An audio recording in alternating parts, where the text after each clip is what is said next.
You're like the last episode. You were very right about having it at the right temperature that you can immediately enjoy it. Right. Are you liking that? Yeah. Yeah.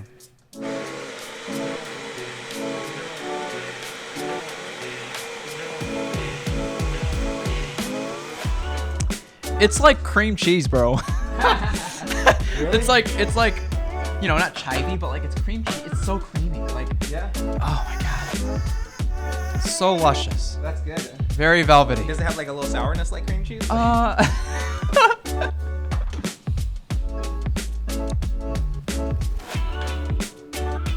Like, tell me I'm not crazy. So like, try that with the phone. Yeah, I can see that. Let me get a little mix going. Wow, I can smell these dark roasts from here. Yeah. That chocolate finish. That's really nice. Yeah, no, I get that. It is like cream. It's like a cheesecake. It's like a little cheesecake bite. Oh.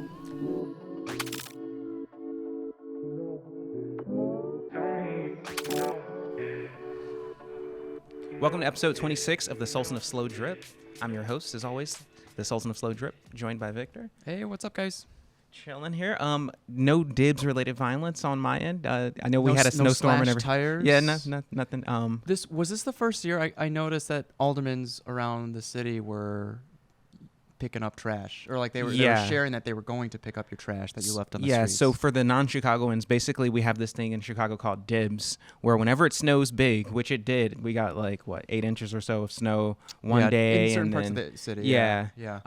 Some places got close to 10 inches. I saw depending on how the wind blew. And certain parts of the city, especially the little neighborhoods, probably don't see a plow for a Yeah. few days, right? Right, So you right. end up having to dig your car out, and some people feel entitled to that return spot to that spot after you work so hard to dig it out. But I Right. think most people are digging it out. The people that are for Dibs, what I've heard is that the people that have garages end up not using their garages, and they end up parking on the street, maybe because the alleyways are so blocked. I see. Okay. Yeah. So. Well, that's another thing too. So they're ruining it, and that's why the people that do traditionally park on the street save their spot.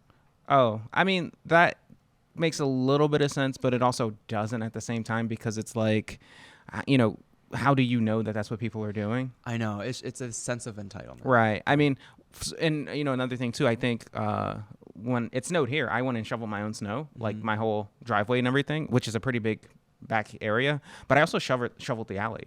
I shoveled like a good portion of the alley. I witnessed that too. I was driving to work in the afternoon, and we...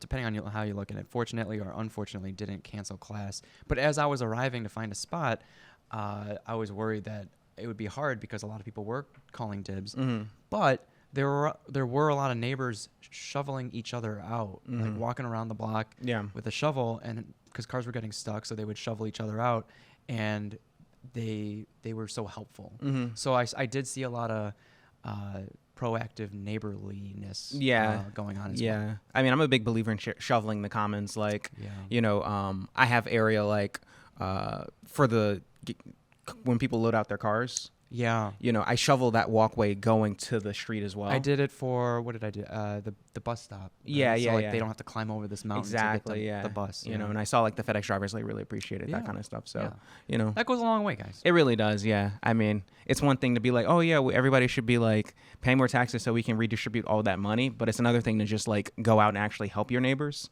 Yeah. And very few people are doing that.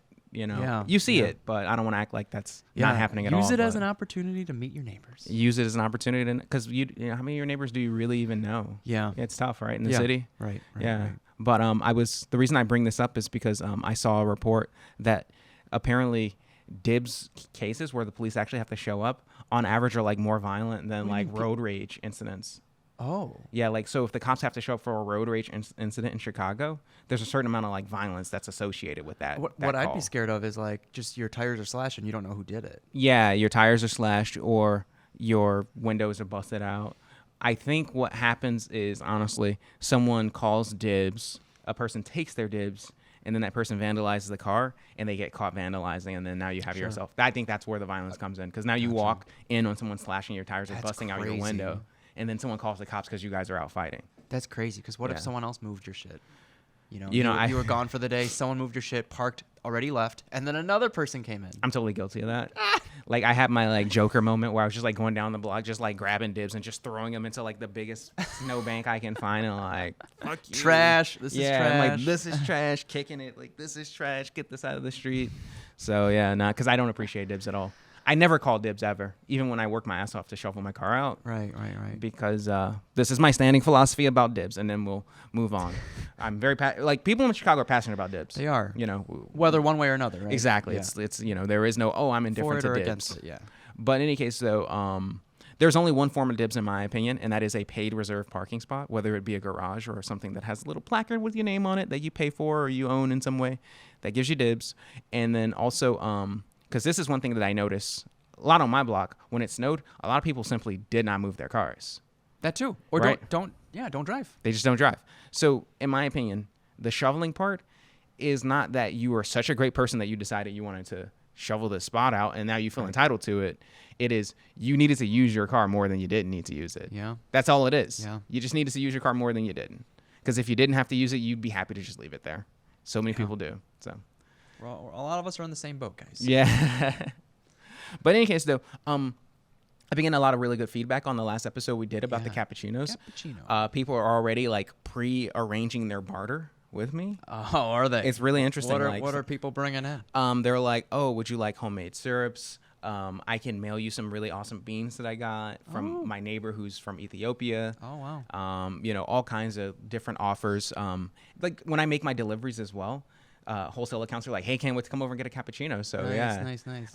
So that's really awesome. Glad to hear it. To see people. It was really good. Yeah. It was very, very good. People love the cappuccino. And I mean, it sounds like these people that are already making these barters ideas like know what to look for. But like I was telling Justin earlier, it's like I rarely offer or buy anything other than a regular coffee, right? Mm-hmm. But like when you start to gain an understanding or like learn how to drink something and appreciate it, then you'll get it more often. Yeah. And yeah, it was great. Well, another thing too is just the way things are, kind of how work, the nature of work in our modern society. Mm-hmm. You don't know if you're going to get the same cappuccino every time you go back to a place because there might be someone else working. Okay. Right? You come to Kyoto Black, you're always going to be getting it from me. Okay. Right? Sure. And literally, let's say I hired someone and they couldn't make a cappuccino like as well as I would just tell them like, yeah, while you're working, we're just not selling cappuccinos. And that's something that I probably wasn't too keen on, is the person making it matters a lot. Right. Too. It does. Yeah. Okay. Yeah. It's like, we're not making cappuccinos until you get as good as me or if I'm here. But if I'm gone, you're not making cappuccinos. Like, because it's why, quality control. It's just like, hey, like I'm not in the cappuccino business. No. I'm in the cappuccino art. So I can shut it down because the art is not happening. Yeah. The business, like, I'm willing to barter with people. So I don't really even care about getting paid for cappuccinos like necessarily. It's just I want people to get excited about them because they're really awesome drinks. Okay. So yeah, and if someone comes in, they're like, "Oh, that wasn't that great." It's like, yeah, I got a new hire. They're not that great yet, but I let them make it anyway. It's like, why would I do that? I just like, sorry, just order some slow, some cold brew. Right. Yeah, right. It's good too. So, but in any case, though, with all that said, we're gonna walk through a little bit because Victor informed me that he doesn't have a whole lot of experience with espresso. No, sorry guys. Right. And now that we have a fancy smashy espresso machine, which I kind of mangled a little bit, I'll go more into detail about that.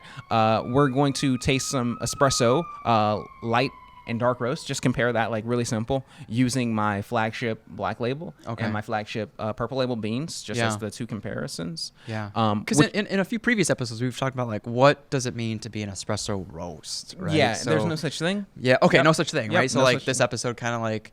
You just do whatever, Yeah. It's like we'll try both sides, like light and dark. Like when I hear espresso roast, I think like Friends and like 1999 Starbucks and like all these like old school 90s things, like because espresso roast to me is a product of the 90s like marketing buzzword. Scene. Okay. It's just like espresso. It evokes this sort of Italian like fancy, like, oh, look at me at my like that sort of ambiance, and that's where the espresso roast whole moniker Cool. came in. There's you can take a super light roasted coffee and pull espresso with that. Cool. So Cool. Let's give it a shot. So yeah, we're gonna do that, and then also make some cappuccinos with it, and kind of compare that straight espresso cappuccinos. Oh, fun. Okay. Yeah. And then I will introduce you guys right here to my attempt at dremeling a space for my scale, and my dremeling skills are not completely up to snuff. I can't really cut entirely straight lines. Was that your first time? It was my first time cutting metal with the Dremel, and I was surprised by the fact that the little cutting blade, it actually is like, it's kind of like almost it's not a ceramic, but it's like kind of this hybridized material that will erode as you cut with it. Wow. So I don't have a blade to go and correct it and fix it and Gotta get straighten another the line. blade? Okay. Gotta get another blade. Gotcha. Yeah, but my measurement is just like a little bit off. Microns, right? Yeah, right. Right. But it's off enough that the scale won't drop into place. But it's better to be in this problem, like to not cut it enough, and then instead of to cutting cut it too much, right? Yeah. And that was where I was. That is where my error in mindset came into place. I was like, yeah, I better err on that side than making a big gap in it. But yep, c'est la vie, right? Yeah. All right. So I'm gonna just get some of this espresso ready real quick. Victor, do you want to show them your Mongolian throat singing while we? I don't even know is that a thing? Mongolian throat singing? Yeah, there's this whole like trend on Instagram of ladies throat singing. I don't know what you're looking at on your feed, Don't cancel Justin. me if it's not Mongolian. it might not be Mongolian. Don't come at me. I don't know such a thing. Guys, fun fact, I recently found out I was 100% Chinese. This was like a few years ago because my parents are from Burma. They don't speak Chinese, so but I should have known because their parents immigrated from China. So yeah, strange, but here we are.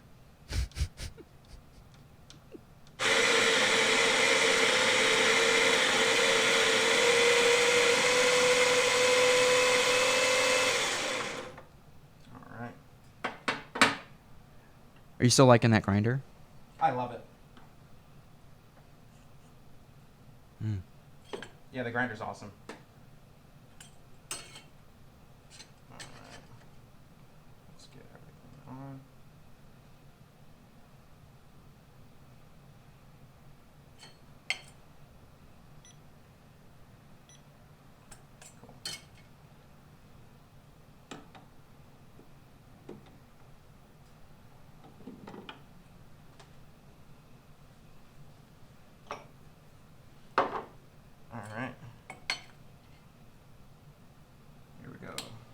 And yeah, I like to hold this pre-infused button. It just like adds the water more slowly and gets the puck more saturated, gets all the coffee more saturated before just fully going. So you get fewer like channels and like the extraction basically becomes more even. So there we go. It just broke through, and now we're gonna pull this shot. So this is the light roast. We'll start with the light roast. All right, boom. So my ratio for light roast is like kind of a 2-to-1 ratio. So for every gram of liquid coffee, every gram of dry coffee that I use, coffee grounds, I expect 2 grams of liquid to come out. That's kind of the baseline expectation. So give that a shot. This is the purple. Ooh. Yep. Going straight to purple. Yep. I find it's easier to go light to dark than dark to light. Oh. Yeah. Okay. So while you're kind of enjoying that, and caramel. I'm gonna get the other one going. Yeah. Toffee, yeah.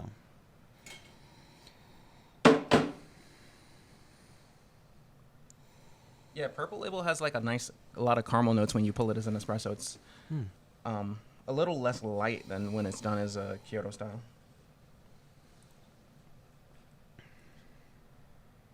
Get up in here real quick. Oh, that's nice. Nutty. Nutty. It's got a little bit of like. It's still very roasty though. Yeah, it's got some roast roast for being light. Yep, a little bit of roast on it. Like it's more like toasty, like brioche. Like if you go to Au Cheval and get like a toasted bun on here, like that kind of. some marrow Yeah, on their toast. I'm also getting melon from it. Well, Nice amount of melon. Cool. I'm gonna pull this dark real quick. And this isn't even like the lightest like of coffees here. yeah. But it's still like it's got that nice sharp acidity, like that melon. still very, you know. It's hard to get melon for me, but yeah, it is very acidic. Mm-hmm. All right. See, like if you want to do that, try coming like more this way. Oh, okay. Let's see if the camera can pull Like it. this way? Just a little bit Okay. when you're grinding. Gotcha.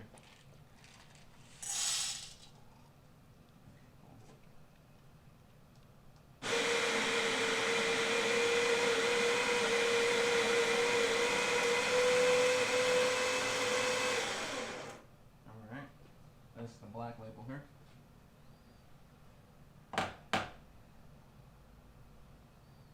So for my darker roast, oh wow, it smells totally different too. Mm. Like just get a smell of that. Mm. There's a name for that smell. You know what they call it? It I don't know if this will ruin it for me, but like it smells peaty. Yeah. So what you said is not gonna ruin it because what they typically call that smell is chocolate fish. Chocolate fish. Yeah, dark roast smells like chocolate fish. Like fish and chocolate. Yeah, it smells like a Asian supermarket. Yeah.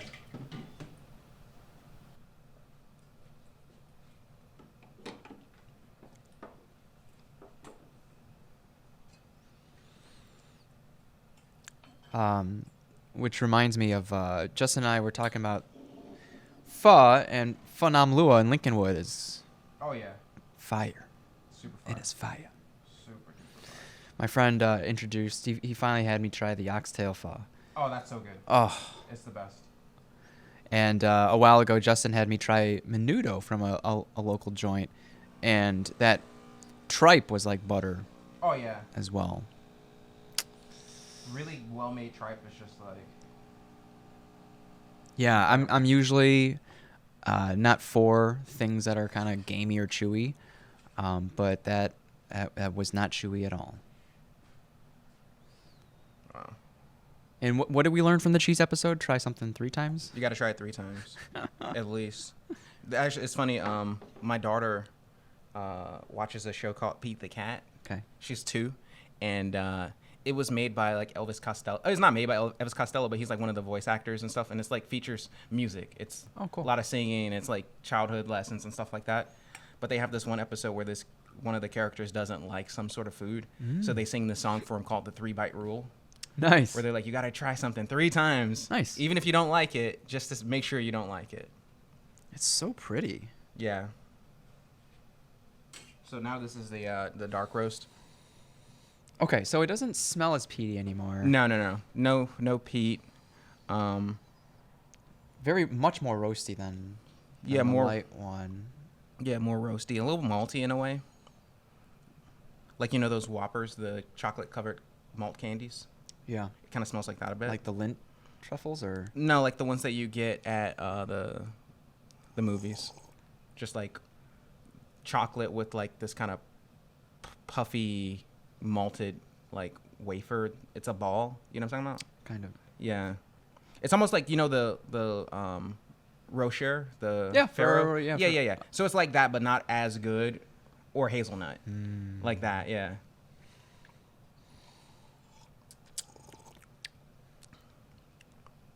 I like that. More than the last one?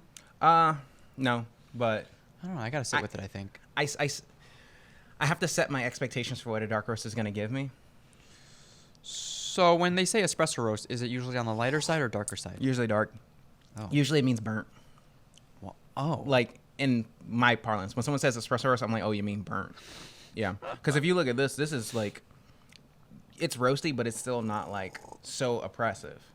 It's got like a little bit of cigar-y kind of. That's what it is. Like- Leathery cigar. Yeah. It's like a cigar. It's like, and usually with espresso roast, it's like, oh, I'm just eating a campfire. It's never good. There's like this thing called Spanish roast, which is literally like, okay, this is just the stuff that you scrape out of your oven when you clean it. Oh. Like it's the darkest thing you've ever seen. So if I were to go to a cafe and if I were to ask for a shot of espresso, which one would it be more similar to, the lighter or darker? Modern cafe, this one. Non-modern cafe, this one. Okay. Like kind of big chain cafe, that one, and it would like taste really metallic and kind of over extracted and just like really kind of gross because people don't know how to extract espresso for the most part. But and you know, my setup is not even ideal. Like there's all kinds of like little equipment that I don't have, but I'm also kind of like just compensating for it just by like looking and making sure that I'm doing everything as good as I can. But even with that said, like there's nothing off-putting about the way this shot was extracted for me. It's not like too metallic tasting. Yeah. And it's not too like burnt or rubbery. So as far as that goes, I know that I did a good job with pulling it. So now it's just a matter of kind of evaluating the coffee, which is like pretty dark and roasty and like very like chocolatey and cigar-y. The cigar really shines through. Yep. But I honestly don't think I would ever order just a shot of espresso. I'm not there yet. I think I hear you. I'd still start with the cappuccino. Okay. Which was phenomenal. Yeah. Well, let's whip up one of those boys and you can. Man, A2. I haven't been to the store in a while, but I gotta keep an eye out for that. The A2 milk has been a game changer. It's Nice. been a lifesaver for me. And you prefer that over like things like lactate? I've never had lactate actually. See, I don't. Because it was hard to tell that difference too Yeah, I don't know from whole milk. whether it's the lactose that gives me the issue because I don't It's get the protein. It's some protein, and it's like whatever the A1 protein is. I think that's the culprit for me. Gotcha. Even though people who get the A2 milk, they get it for digestion reasons apparently. Oh. So, but you know, I could just be manifesting that in my skin. Yeah, it says easier on digestion. Yeah. A2. But it also, I don't get breakouts. Yeah. Like if I drink milk, typically I get a breakout instantly. Okay. Like I feel my face get hot. Stand back over here.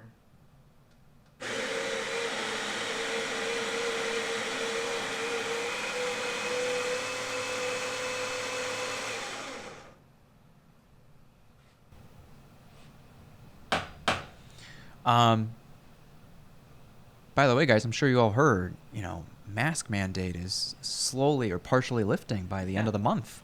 Apparently. And there's a lot of mixed reactions about that. Yeah. How you feeling about it?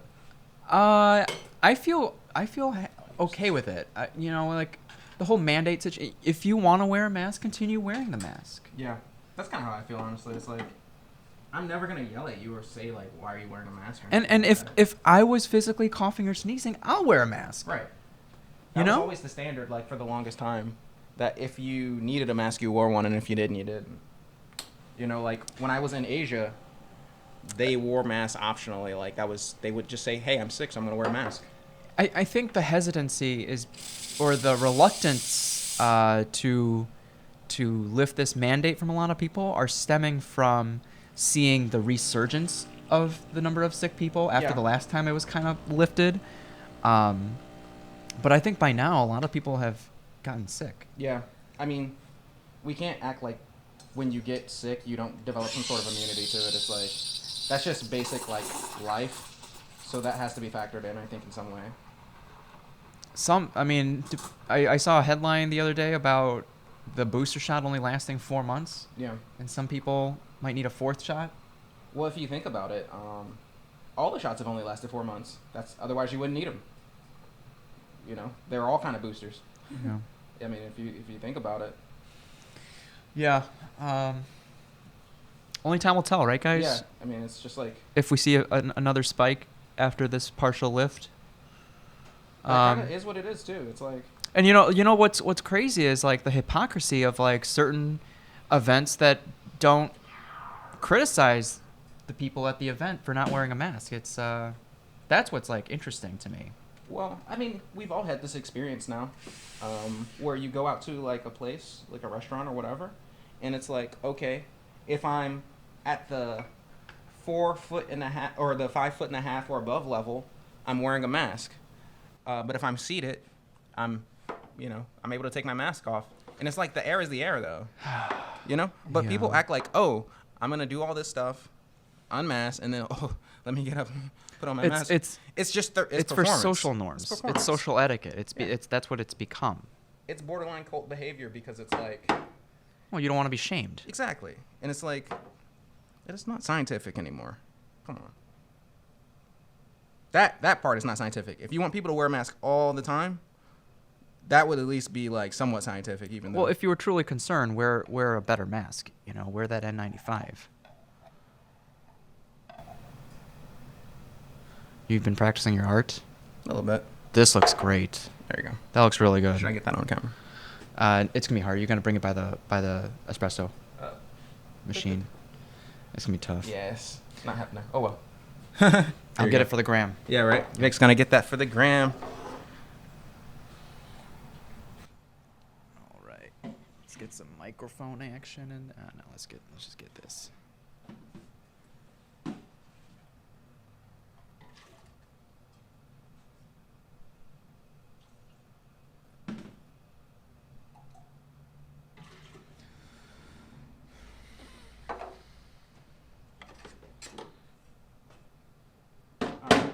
So that's with the light, and then I'm gonna start doing this dark. So remember keeping that swirl in mind. Wait, are you doing this? You're not drinking this? Oh, I already know what they taste like, bro. Oh shoot. Okay. Yeah. I mean, if you leave me a little bit, I'll taste some of yours. Mm-hmm. But I already know what it tastes like. You want to try it from the top with the foam Oh no, actually at the bottom? Or I want to try it a you little want bit after stirred? once you get some a little mix going. Okay. That's when I like to get in there.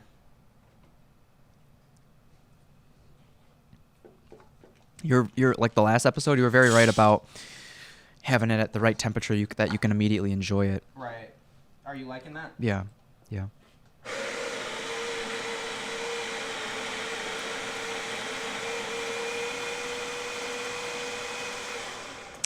It's like cream cheese, bro. Really? It's like, you know, not chivy, but like it's cream cheese. It's so creamy. Like, Yeah. oh my god, so luscious. That's good. Very velvety. Does it have like a little sourness like cream cheese?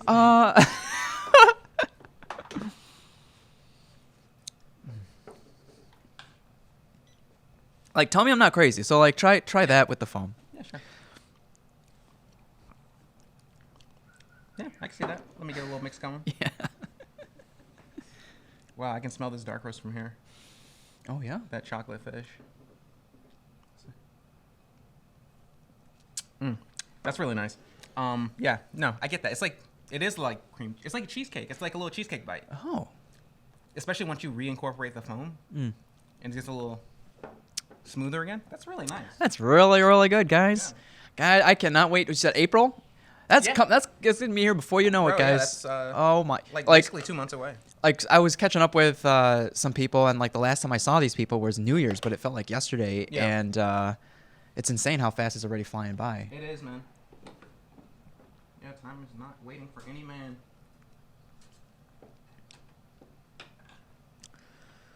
Whew. All right. Oh, that's so good. Gonna get that going again. That's so good. I was where was I? I enjoyed I had a cappuccino the other day in Lincoln Park, and it was good. It was good. We focused on enjoying the beverage. Yeah. I did the little stir, How'd and that help? huh? Did that help the stir, the swirl? Yeah. The glass, the container was larger though. Okay. And you were saying like, you know, it depends on all that, but it was still good. Right now I like how small this one is. Yeah. Well, the cappuccino is a 6-ounce drink by definition, so. Oh yeah, that was huge. You know, that's the thing too. When you come to Kyoto Black, it's like there are no 20-ounce cappuccinos. That's just not happening. Maybe that's what it was. Yeah, 20 ounce. Yeah, it's not happening. If you, I remember where like the foam is a thin layer on top. It's not as like deep here. Yeah. Well, that's a whole different drink then. Oh shoot. Yeah, I remember when I was a trainer at my previous job, I took a 20-ounce drink and poured it into a bowl just to visualize how much milk that was. Okay. It's like if you make yourself a bowl of cereal, it's like 2 bowls of cereal worth of milk. It's a lot of milk. Because if you think about it, you're only pouring yourself about like 10 ounces of milk for a bowl of cereal. It's 2 of those. Oh wow.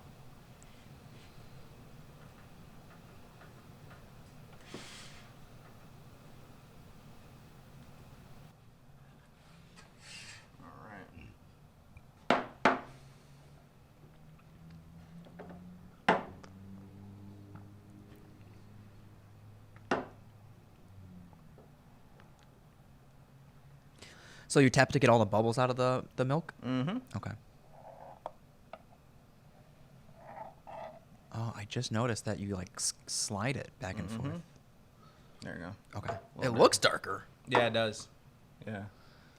I think that the way these are shaped is not optimal for latte art pouring. I can just feel the flow in it, but I don't really give I don't know. too much The of camera can't pick this up if Yeah. if it was a zoomed camera, but like it's like a Guinness. It's cascading, yeah. All right, yeah, I'm gonna get up in here real quick and how would this compare to the espresso? Not as acidic. Yeah, I not like as it. acidic. I still get the melon from it Oh no, I'm not there yet. I didn't get the melon the first time, so. and the caramel, big time caramel. Okay. Check that out. That should be pretty dramatic. Just knowing what I know about that coffee. Very roasty. Mm-hmm. Yeah. Very classic tasting. Yeah. Yeah, let's give it a little swirl. I really like this. Mm-hmm. It's so strange that it tastes like cream cheese. I like Yeah. it though. Well, let's give this a bit of a swirl and see if that can perhaps help it a bit. Because it will kind of mellow out. You see that dark edge? Coming in. Yeah, that dark edge actually is like really strongly flavored. It's a little too much for me. Personally, it's a little acrid. But when you kind of swirl it, you fold it in and yeah, you make it a little more.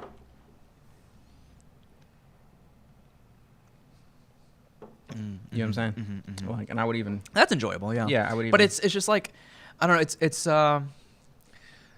It just tastes regular. I don't know. I don't know if regular. You know, I'm not doing it. It just justice. tastes like It's generic coffee, or that art is more persistent too. Like, look at that. That's not disappearing. Like, Is that due to the roast? I guess so. Yeah. I mean, I steam the milk the same, and it's just like really persistent. Like, I'm trying to get it to kind of reincorporate. But yeah, no, it's just kind of staying there. It's kind of interesting. Whereas this one, I bet, like, even though it's been sitting for a while, I can probably get that art to come back in the fold a little more.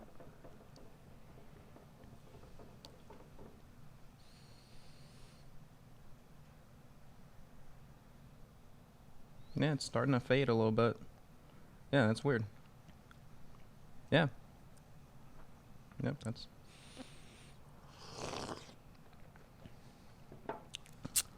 Yeah. It's almost like lemon cream cheese.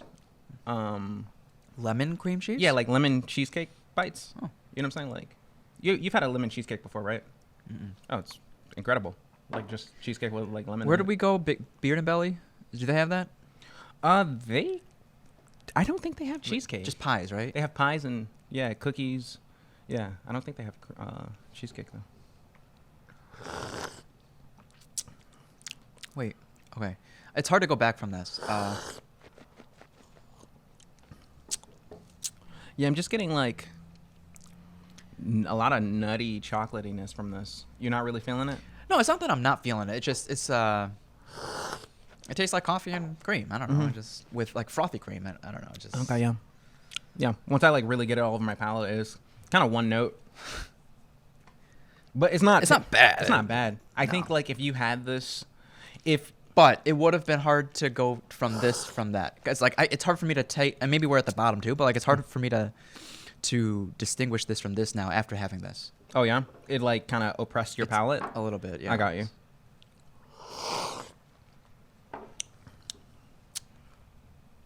It's still strong for you? Oh, that's good. It is good. That's really good. Yeah. Holy smokes! Like, actually tasting this for me and then going back to this actually adds some clarity. Oh really? Yeah, it's kind of weird. I mean, I'm like super into. I think I have like a really sensitive tongue, like and nose and everything. Wait, now this tastes like cream cheese. Wait. Oh, we switched them. No way. All right, so yeah, no, I'm just playing. I know. It's like Got you. magic. But no, check this out. So, like, really swish it all over your tongue. Yep, and then go ahead, swallow it, so you can taste that roasty, like, kind of nuttiness on it. Yeah. Now go ahead and swish this over your tongue. And I was just getting, like, actually, I got grape on it now, like white grape, like melon, white grape, lemon. Okay. The milk didn't wash it out. You know, the fear of So for the longest time, people didn't want to serve light roasted espresso as cappuccinos and all that because they're like the milk will destroy it. And there is some truth to that, like in a way. It just changes it. Okay. But if you are mindful of the coffee that you select for it, you can actually get some really awesome flavors just out of the drink. Yeah. Where, would you ever expect a cappuccino to taste like grape, lemon, melon? No, yeah, the milk didn't overtake that. It was, I prefer it. Yeah, that's incredible. I prefer the light roast cappuccino. Yeah. Yeah, I do too, actually. Yeah, this is just like really one note. Mm-hmm. Like this one has that note. Yeah. But it's a better version of that note because it's a little smoother. But it has all this other stuff going on too. Yeah. Mm-hmm. Even a different feel to it too. A little smoother. Yeah. A little less dry. A little less. It's a little softer. Yeah. Yeah. Well, I mean, are you giving people the option or like No. when they? Oh, okay. Like when people come in, they're drinking that. Okay. Yeah, All right. So. Yeah, they're getting the light roast. Yeah. But actually, for the question of the day, what type of coffee do you typically like to use for cappuccinos? Are you a light roast, a dark roast? Do you have a particular counterculture, intelligentsia? Is this who do you like to? Something that people usually make at home too? Because they need this, right? Yeah, I mean, people have this kind of setup. Some people have a home espresso machine, but also even if they don't necessarily make it at home, they do go to a cafe. So like when your ideal cafe, where are you going? Are they using light roast? Are they using dark roast? Do they even know? Most people probably don't. They you got to don't. ask for it, right? Do you know in the first place? Yeah. So many layers to this question. So What's like where coffee? are you getting your cappuccinos from? Yeah. Do you know if they're using light roast, dark roast? Like, let us know. We're really curious. That's a good question, yeah. For the longest time, people were like, you don't use light roast to make cappuccinos, and I beg to differ. I think it tastes better. Yeah, I wonder if most people or most cafes do this one, and like wherever you go, they taste more generic. They just taste like that. I think that's the kind of thing. It's just this generic kind of like that, coffee. Like, it's just frothy coffee, Frothy coffee. But like it could be like this. It could be like it could be. Yeah, it could be. It's like a very layered, expressive, drink that has. It's like David Moore says this. He's like, people say you shouldn't use expensive spirits in cocktails, but he's like, if it's a great spirit, then it's just going to make a great cocktail. I agree. Yeah. So same thing, with coffee. Can't wait for you guys. Yeah.